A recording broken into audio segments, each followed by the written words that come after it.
Ant Dant 4435. Wow. Hey guys, I figured with all the hype and discussion going on about Planetside Arena, I'd make a video talking about my thoughts and ideas on the game.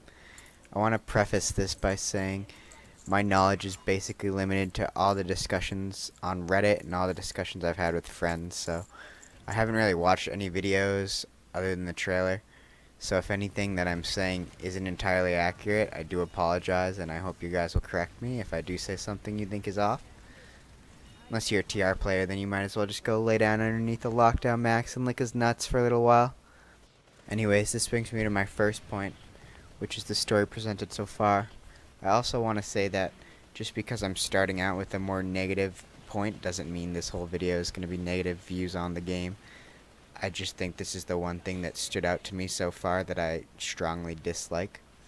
I don't really like the idea that the factions are dissolved and it's just a bunch of mercenaries running around. I can understand why they did that, but I think it kind of dilutes the game we're playing right now. From what I understand, it basically says that all we've been fighting for in the past two Planetside titles is for nothing, since the storyline just claims we all failed in the end. I think a very large reason why games like Planetside keep a good following is because you can really get into the story and identify with your faction. Having something worth fighting for in a game really adds another element to it. Also, on a slight side note, if you look at what the three factions were fighting for, it seems this result is closest to what NC was fighting for. TR didn't regain control over Axis, Vanu fizzled out and they couldn't do their experiments anymore, or their augmentations. Though this form of freedom certainly does not seem to be what the NC actually wanted. At least it's freedom. I do believe the quote was, "A miserable free man is better off than a contented slave." Live free, brothers. Anyways, look at games like World of Warcraft, where the faction pride of the Alliance and the Horde are one of the biggest driving factors in the game. I personally dislike the current mechanical state of the game, which is why I don't play it anymore.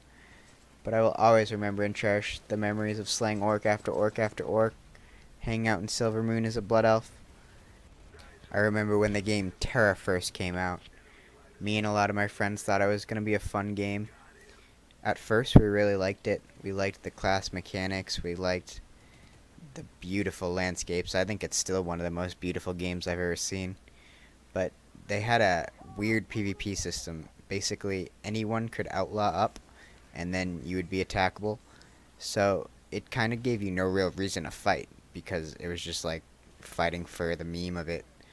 And I think that's a big part of why the game did fairly poorly, because what's the point in fighting if there's no reason to fight? Anyways, moving on. I think Daybreak is jumping on the BR bandwagon a bit late. That being said, it is still a popular game mode regardless of if you do or don't like it. I don't think drawing that player base towards the Planetside franchise is necessarily a bad thing. If you look at the two main battle royales right now, PUBG and Fortnite, you'll notice you're basically on opposite sides of the spectrum. One with the more realistic tactical approach, the other with the more arcade style approach geared more towards children.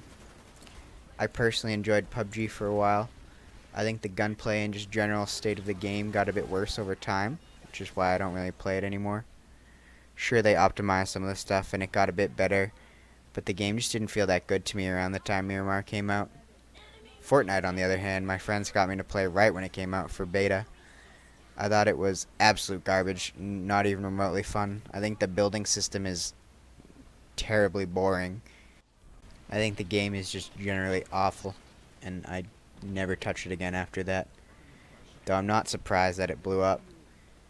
It reminds me of all these trash can pop artists and shitty rappers that are making millions of dollars for the garbage they produce. I put Trash Night and League of Legends basically in that same category. Just for gaming, not for music. Just because something's popular doesn't necessarily make it good. Anyways, that's my opinion. Let's get back on point of what I was saying. I think that Battle Royale and Planetside could potentially draw a lot of new players to Planetside 2, as well as just the franchise. Once they get used to the engine and realize they like it, they'll likely say, hey, let's give Planetside 2 a go, seeing as it's in a lot of ways the same game as this. Hopefully this will help the game that we will all likely play until it dies thrive a bit more than it has in the recent years. It would also be good if someone like Shroud or Dr. Disrespect picked it up and actually liked it.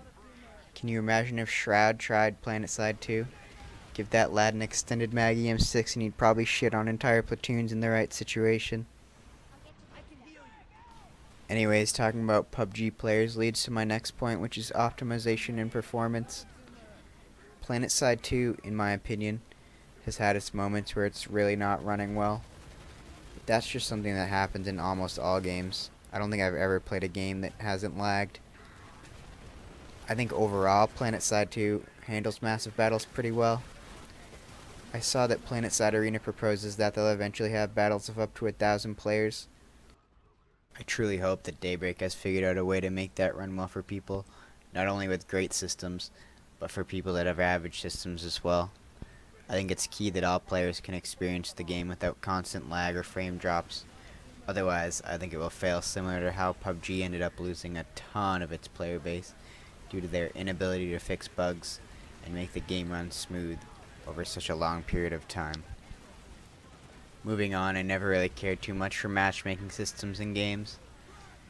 I feel they do a poor job of actually matching players of equal skill once you get to a certain level. You find yourself just playing the same people over and over again. Back in our APB days, me and my friends were all the highest possible rank. This led to a lot of outnumbered situations, which was fine because it was a good challenge. The issue with it being that the game didn't have too much population, and that led to the stagnation of our opposition. Sometimes we would just play the same exact group over and over again for 2 hours straight, and regardless of who was better or who was winning, it just gets boring.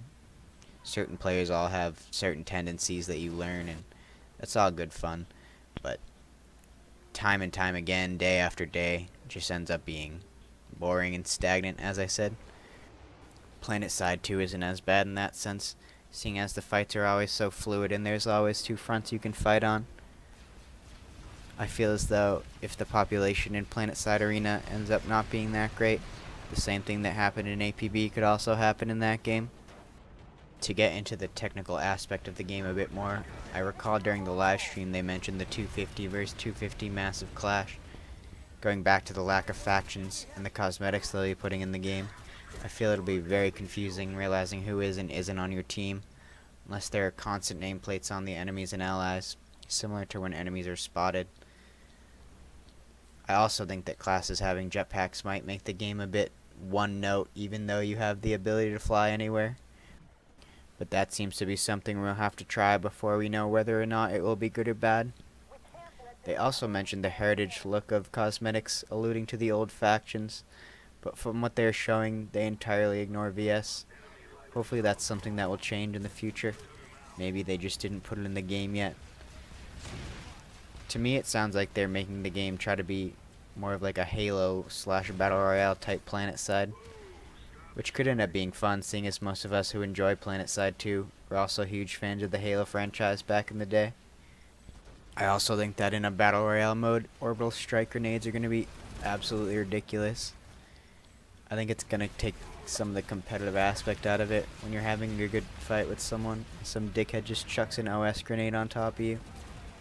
My final note on the live stream is that I found it funny that Tony Meatballs over here is still wearing Adidas shell toes. Or at least shoes that look like Adidas shell toes in 2018. Overall, guys, I think it's important that we don't judge the game too harsh from a 30-minute live stream. I think there's a lot of things in this game that could be good and could be fun.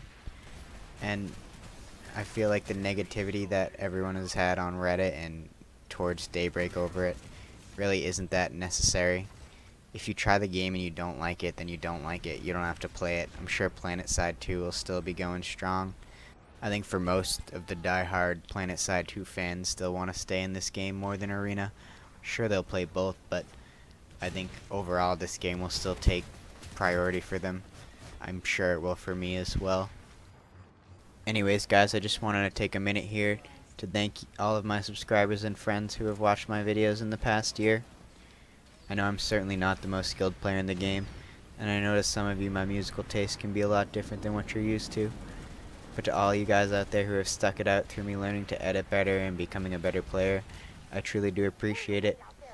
You all make it worth keeping this tiny channel going. I've recently been getting a lot more subs as well, and to all those that are new here, I appreciate you guys just as much. I still have a lot of content coming. Expect a lot of GD7F medic montages, a lot of anchor montages, EM6 montages, B-way point holds, KN1 point holds, and a whole bunch more stuff. I'm sure a ton of you enjoy watching the dirty red dogs get massacred as much as I do, so expect a lot more of that as well. Also, don't forget that when I play Vanu, guys, I'm deep cover for the NC. I haven't betrayed the NC. Liberty or death, my dudes. Thanks for watching this video. If you did like it, please subscribe. No, I'm not the best at commentary and stuff, but I tried my best, so hopefully you guys enjoy it. Thank you kindly.